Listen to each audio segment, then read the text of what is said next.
عليكم ميناسان كونيتشوا. أهلا بكم في قناة حياتي في اليابان. وفيديو النهاردة هو عن الأسئلة والأجوبة. تعالوا نبتدي مع بعض. 今日は皆さんからもらった質問に答えるビデオです。皆さんたくさん質問ありがとうございます。 أول سؤال وهو اسمي واسم زوجي وعمرنا قد إيه؟ أنا نادوني بروكيا وعمري 30 سنة. أنا اسمي عبد الله 35. بنشتغل إيه؟ أنا بشتغلش، أنا أم وزوجة فما بشتغلش ربة منزل. employed worker. بقالنا قد ايه متجوزين؟ بقالنا 4 سنين متجوزين. في سؤال تاني، هو عندنا اطفال؟ الحمد لله عندنا طفل واحد وهو عمره عمره قد ايه؟ عمره 1.5 سنة. اسمه عربي ولا ياباني؟ اسمه عربي. اسمه مالك. اكتر لغة بيجيدها وطبعا لسه ما بيتكلمش ياباني ولا مصري، فهو لسه بيقول يدوبك بابا وماما وحاجات بسيطة. شكله عربي ولا ياباني اكتر؟ هو طبعا شكله عربي على ياباني او شكله مصري وياباني، بس الشكل المصري اكتر، هو شكله مصري اكتر من شكله ياباني. سؤال تاني، انا منين؟ انا من مدينة المنصورة ذات نفسها، وعايشين دلوقتي وزوجي من We are live in Aichi prefecture. Yes, we know. احنا نعرف طبعا الانمي، اكيد طبعا بنتابعه. انا بالعربي كده اوتاكو، وتابعت انميات كتيرة جدا جدا وبحبها قوي. Almost all Japanese people watch animes. They are learning kanji for 12 years from primary to high school. My family is 4, mother and Anna, 1 sister and 1 brother. I want to learn Arabic for Quran and a mayor to talk to with my wife. احنا بنتكلم انجليزي. معظم يعني هو بنتكلم 3 يعتبر لغات مختلطة مع بعضها، خلطة بيضة، اللي هو انجليزي وشوية ياباني وبسيط او عربي، بس اللغة الاساسية بتبقى هي انجليزي. بتكلم يعني مثلا بره وكده بتكلم وبفهم يعني المعاملات اللي العادية، بس ان انا محترفة لغة يابانية مش محترفة في اللغة اليابانية. هو كان في قصة حب فمعاه بأنهي لغة، كلام عربي ولا ياباني؟ انا معظم اللغة اللي بتكلم مع ابني هي اللغة العربية طبعا، فبتلاقيني ان انا معظم الوقت انا بكلمه بالعربي كلامه، وحتى بغني له مثلا لما بينام او كده بالعربي، بيسمع الحمد لله القرآن كل يوم بالعربي. فاعتقد ان اللغة الاكتر هتبقى السائدة عنده هي العربي في الاول. اكيد طبعا في امل، متفقدش امل في اي حاجة، لازم يكون عندك عزيمة. كنا بنتكلم باللغة الانجليزية. كيف ذهبت الى اليابان؟ انا ذهبت مع زوجي. ولماذا اخترت اليابان تحديدا؟ عشان زوجي ياباني. وكيف تعلمت اللغة اليابانية وماذا تعملين هناك؟ انا ما بشتغلش، اتعلمت اللغة اليابانية مع نفسي في البيت، وهتلاقوا فيه رابط للفيديو عن تجربتي لتعلم اللغة اليابانية في اليابان. الفيديو اللي هو بتاع اللغات طبعا هتلاقي فيه روماجي اللي هو بتبقى عبارة عن حروف انجليزية بس النطق اللي هو الياباني اسمها روماجي. وهتلاقوا ان في اللغة اليابانية لها كذا حروف، هتلاقوا هيراغانا، كاتاكانا، وكانجي. وكانجي هي عبارة عن الرموز. لو حبيتوا هتلاقي في دروس تعلم اللغة اليابانية في القناة، هسيب لكم الرابط تحت. الفرق بين الزوج المصري والياباني، هو انا كنت عامله فيديو قبل كده عن الفرق بين الرجل العربي والرجل الياباني، طبعا ده من وجهة نظرنا احنا، فهسيب لكم برضك الرابط تحت. حبيبه قلبي تسلمي. بس انا عندي هنا سنه انا مش بحب اظهرها، فاتعودت بقى عندي تلقائي ان انا اول ما افتح بق بلاقي ايدي اتحطت على بق على طول. اعتقد بتتباع في مصر. قلت لي حلو كده، تسلمي حبيبه قلبي.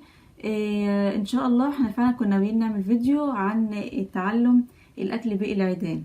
مفيش حاجة في الدنيا ملهاش عيب، كل حاجة، كل بلد، كل شخص بيبقى لها عيب. بالنسبة للعيب الكبير انا شايفاه في اليابان هو غلو الاسعار والضرايب. الضرايب هنا صعبة قوي، يعني بتلاقي ان هو في ضرائب، بتلاقي ان في ضريبة العمل، ان هو الدخل ذات نفسه، كل حاجة اي دخل بيدخل الشخص بيدفع عليه ضريبة 20 ل 25%. وفي ضريبة المدينة ذات نفسها اللي انت قاعدة فيها بتدفع عليها ضريبة. وفي ضريبة الشراء، اي حاجة بتشتريها حتى لو باكل بان هتدفع عليها ضريبة 8%. وفي الشهر اكتوبر اللي جاي هتبقى 10%. فاعتقد ان الواحد بيشتغل كأنه بيشتغل ويدي للضرايب، فبتلاقي المرتب كله راح. فصعب قوي لما ان الزوج هو بس اللي يشتغل، بتبقى الحياة صعبة فعلا. شو الاشياء اللي محبتها في اليابان بخلاف الضرايب؟ ما حبيتش الجو هنا متقلب وممكن اصحى بالليل على زلزال واصحى اصطبح على زلزال. وطبعا فصل الصيف بيحصل فيه اعاصير كتير جدا. وانا من النوع اللي بيجيله صداع من تقلب الجو، فهتلاقي معظم السنة عنده صداع. انت سيدة تسلمي حبيبة قلبي. الدراما اليابانية الصراحة انا ما هياش المستوى اللي هو قوي. يعني انا اتفرجت على حاجات كتيرة من الدراما اليابانية، بس مش اللي انا اتفرج عليها كتير. يعني معظمها بتبقى كوميدية، بس بطريقة كوميدية مختلفة شوية، وبتبقى عبارة عن مدرسية مثلا، وبتبقى عبارة عن تحقيقات زي المحقق كونان وكده، يعني جرايم والحاجات دي. بفضل الانمي اكتر. للاسف ما زورناش دول عربية تانية. نشيمي يا حبيبتي تسلمي، كلامك كله جميل. سافرت البلدان غير اليابان. واحنا رحنا تركيا يوم، قضينا فيها يوم واحد بس. كنا راجعين من مصر لليابان، وكانت تركيا هي الترانزيت، وحصل مشكلة في الطيران، فاضطرينا ان احنا نقعد في تركيا يوم واحد. طوكيو وكيوتو زرتها مرتين، بحبها قوي. وزورنا تاكاياما ومحافظة ميا كتير. بس الاحتفالات اللي بحبها قوي اللي هو احتفال الربيع اللي هو بتاع تفتح الساكورا، واحتفال في الصيف اسمه احتفال التنباتة، والالعاب النارية، واللي هو العام الجديد. طبعا جربتهم. الحبار طعمه شغال معايا كويس، بالذات لما بتستخدم صوص الصويا. اما الاخطبوط عامل زي الكاوتش وملهوش اي طعم. في حاجه في فصل الصيف اسمه فصل اوبون، وهو ان هما بيعملوا مكان كده للاجداد مثلا اللي هم متوفين، ويحطوا صورهم. وبعد كده في فصل الاوبون دون بيعتقدوا ان الارواح بتيجي بترجع البيت تاني، فهم بيحضروا لهم زي فاكهه او اكلات وبيحطوها في المكان دون. وبيحطوا من ضمنها اللي هو خياره وبتنجان. Cucumber is horse. Brinjal is cow. جاسكا هاي. When ancestor will come, use horse as first as they can. Then Bakwe, they use cow with food and slowly going back. طبعا ينفع تسافر اليابان للدراسة، بالأخص لو كانت الحالة المادية كويسة. الشروط دي بترجع للسفارة في بلدك. يعني مثلا بتدخل على موقع في السفارة اليابانية في البلد اللي انت فيها، وهتلاقي مثلا في منح او في دراسة في اليابان، وبتشوفي بيكتبوا فيها مثلا لو في منحة تقدري مثلا تقدمي فيها، او بيكتبوا الشروط المطلوبة. They are generous and hosting well. Sure, of course. Just celebration, nothing special. اعتقد ان هما ما عندهمش فكرة قوي. يعني بيعتقدوا ان النساء في الدول العربية معظمهم بيبقى لابسين نقاب، فان هما ما بيظهروش. اعتقد ان دي فكرتهم. I don't know much them. But for my wife case, she's far from her family and the things she loved, but she hasn't complained. She's so great, cute, جميل, بحبك قوي. No cons. أبدا. Muslims are not terrorists. The people who say so are ignorant about Islam. Never. Japanese has false thoughts because of mass media. They spread bad, false information, so that mass media need to spread real or actual Islam in Japan more. Study and use input and output. الحمد لله مسلم. الحمد لله ما شفتش اي اختلاف ولا اي معارضة فيهم، عادي جدا. حتى بنسى ان في فرق بيننا وبينهم. They are looking for the female is kind, respect at the husband, and cooking well. Cooking well. Important. Okay. Actually, there are more than 2,000 kanjis. But in daily life, 2,000 is enough. It depends on how frequent you study. Though, if you study harder, it will take 2 years maybe. دي بترجع لشخصية الفرد ذات نفسه. يعني لو حد مثلا ان هو سهل يتأقلم مع الجو والعادات والحاجات دي، فبتلاقي ان هو سهل بيتأقلم عادي. لو حد صعب ان هو يتأقلم زي حالتي كده، هتلاقي ان هو بياخد وقت عقبال ما يتأقلم خالص، ما حصلش اي حاجة من الحاجات دي. ده بترجع لو الواحد فعلا عارف لغة يابانية كويس، بتبقى طبعا فرصه ان هو يلاقي شغل اكتر. بس بالنسبة لنا احنا كمسلمين هتلاقوا ان في شغلانات وحاجات كتير قوي الواحد بيستثناها علشان مثلا الكحوليات واللحم الخنزير هناك. اعتقد ان اي دولة كده خاصة اليابان ما بتقبلش بيه الهجرة، يعني لازم تكون في فيزة مثلا سياحة، فيزة عمل او فيزة زواج. عنصرية الحمد لله ما حصلش معايا خالص وربنا يسترها. مش ببلاش ومش متاح لاي مواطن. النت هنا بحوالي تقريبا 5000 ين، بس ممكن تلاقي في اماكن كتير فيها فري واي فاي. حبيبة قلبي سكرة، ايه كان رأي صحاب جوزك لما دخل الاسلام لما اتجوزك؟ ما كانش فيه يعني ردة فعل، يعني كان شيء عادي. اغلب الاعياد والتقاليد اليابانية تكون فيها طقوس مخالفة للشريعة الاسلامية. بتتصرفي ازاي انت وجوزك؟ وهل الناس المحيطين بيكم تفهموا الامر ده ولا ايه؟ فعلا في طقوس كتير او في تقاليد وفي او مخالفة للشريعة الاسلامية. طبعا الحاجات دي احنا بنتجنبها، يعني مثلا لو في حاجات فيها مثلا مأكولات حرام وكده بنتجنبها خالص. ما بنقدش اي حاجه من الحاجات اللي فيها مخالفه للشريعه الاسلاميه. يعني مثلا لو في سكره فتح سكره بنمشي مثلا نشوف تنبات مثلا احتفال بنخرج نتفرج. الحاجات اللي هي مثلا الالعاب الناريه، الحاجات اللي هي العاديه دي. اما الحاجات المخالفه لديننا ما بنتجنبها نهائي.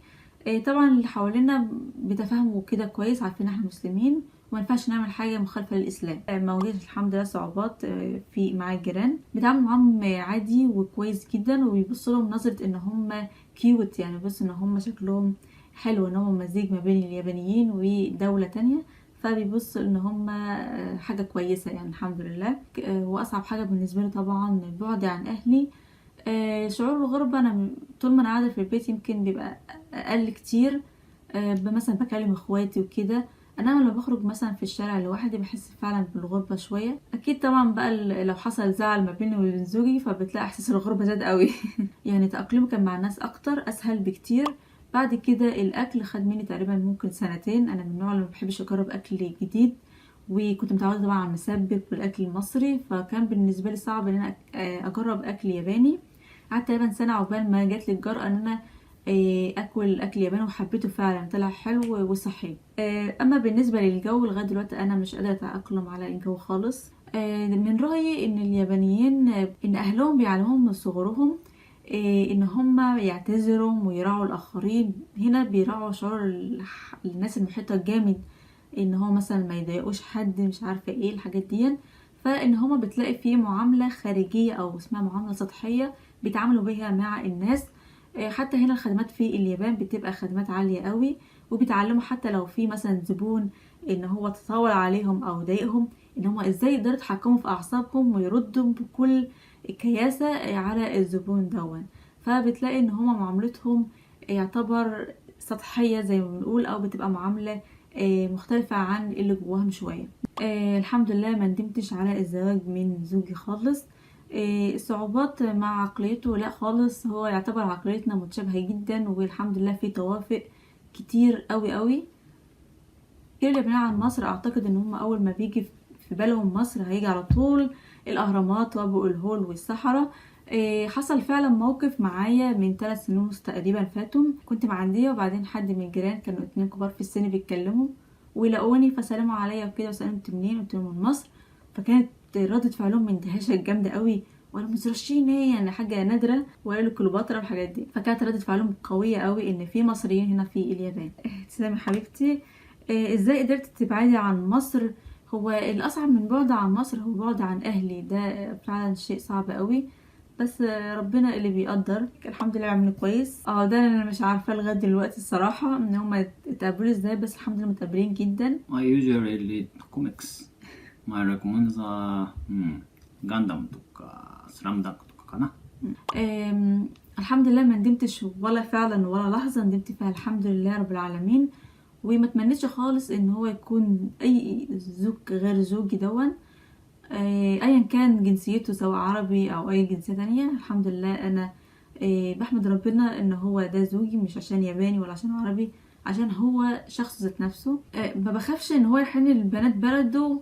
هو مش عشان ياباني هخاف ان هو يحن لبنت يابانية بس، حتى لو هو كان عربي هيجيلي برضك ساعات كده اقلق فيها ان هو يبص لواحدة غيري. اكيد كنت خايفة طبعا وقلقانة جدا، ازاي هتقابلهم، ازاي انا هتقبلهم، وازاي هنعامل بعض.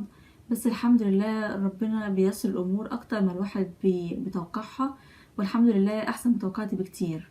انا كنت بحب فعلا اليابان وبحب ثقافتها، بس انا حبيتها اكتر واكتر لما عشت هنا في اليابان. لقيت ان هي فعلا ثقافة محترمة وشعب محترم جدا جدا. اتعلمت ياباني ازاي؟ انا هسيب الرابط تحت اللي هو اتعلمته في البيت. وهتلاقي بالك قد ايه في اليابان، بقالي داخلة على 4 سنين تقريبا. صعوبات الحياة في اليابان هي طبعا كتير، بس هذكر منها ان طبعا البعد عن الاهل ده اول حاجة. تاني حاجة اللي هو المساجد هنا قليلة جدا، مش زي مصر تصحي على صوت الأذان الفجر والحاجات الجميلة والأعياد ورمضان والحاجات دي.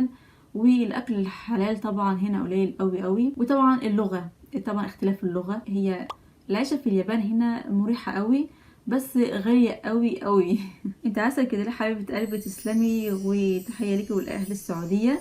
بحبك قوي وانا بحبك حبيبة قلبي. هتزوروا مصر امتى؟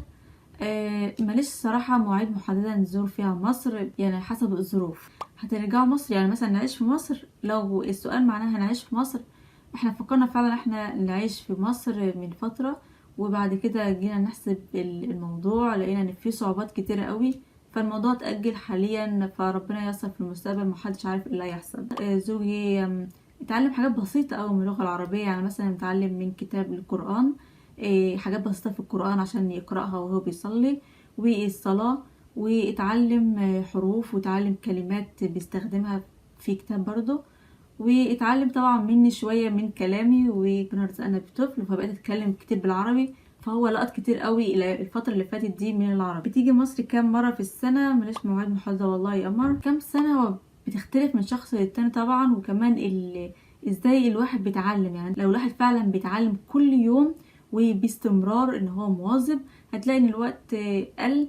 يعني مثلا اعتقد ان سنتين بتبقى سنتين 3. هو طبعا مش كلهم بس معظمهم بتقبلوا بسهولة فكرة الزواج من اجانب، واعتقد ان في كتير بيشجع الفكرة. على فكرة اسمك ايه ومن اي مكان في مصر؟ شغلة ايه في اليابان؟ من الاخر انت طيبة وعسولة قوي والله، وحشتني جدا. تسلم حبيبة قلبي. You taught me, then I searched the book and the internet. I'm sorry I cannot teach. كيف تعرفتوا على بعض؟ يا تختاري سؤالي. كيف اهلك وافقوا الزواج ياباني؟ لقينا طبعا زي ما انا قلت كده ان اكتر الاسئله المتكرره هي ازاي اتعرفت على زوجي، وكانت ردة فعل اهله ايه وردة فعل اهلي ايه، وازاي هم متقبلين ان انا اتجوزت ياباني، وازاي اهله تقبلوا ان هو يتزوج من مصريه. ففكرت في فكره ان احنا نعمل زي سلسله فيديوهات، اللي هو سلسله فيديوهات حياتي في اليابان. وهبتدي فيها اللي هي اول فيديو ان هو اتعرفت على زوجي ازاي، او اتعرفنا على بعض ازاي. تاني فيديو اللي هو ردة فعل اهله واهلي من الزواج. والتالت فيديو اللي هو اجراءات الزواج، دي كانت صعبة جدا والحمد لله ربنا اللي يسرها. بعد كده فرحنا كان عربي ولا ياباني، وكان عامل ازاي، وهنعرض ان شاء الله لقطات بسيطة عن الفرح. وبعد كده اللي هو السفر، انا سافرت ازاي باي فيزا، وازاي تسافروا لليابان. وبعد كده وبعد كده اللي هو الجنسية والإقامة في اليابان، وفي الأكل الحلال في اليابان، وفي سلسلة فيديوهات مختلفة متنوعة كتير عن حياتي في اليابان. ياريت لو تشجعوا الفكرة دي أشوف رأيكم ايه في التعليقات. كده الفيديو انتهى وشكرا، واتمنى منكم ان انتم تشيروا الفيديوهات على قد ما تقدروا عشان القناة تكبر. كده الفيديو انتهى، يا ريت يكون عجبكم. ولو عجبكم الفيديو ما تنسوش تدوسوا لايك وسبسكرايب، وما تنسوش قناة اختي لاريسمس للتفصيل والخياطة. قناتها عن التفصيل والخياطة، قناتها حلوة قوي ان شاء الله هتعجبكم. 皆さん見てくれてありがとうございます。またね。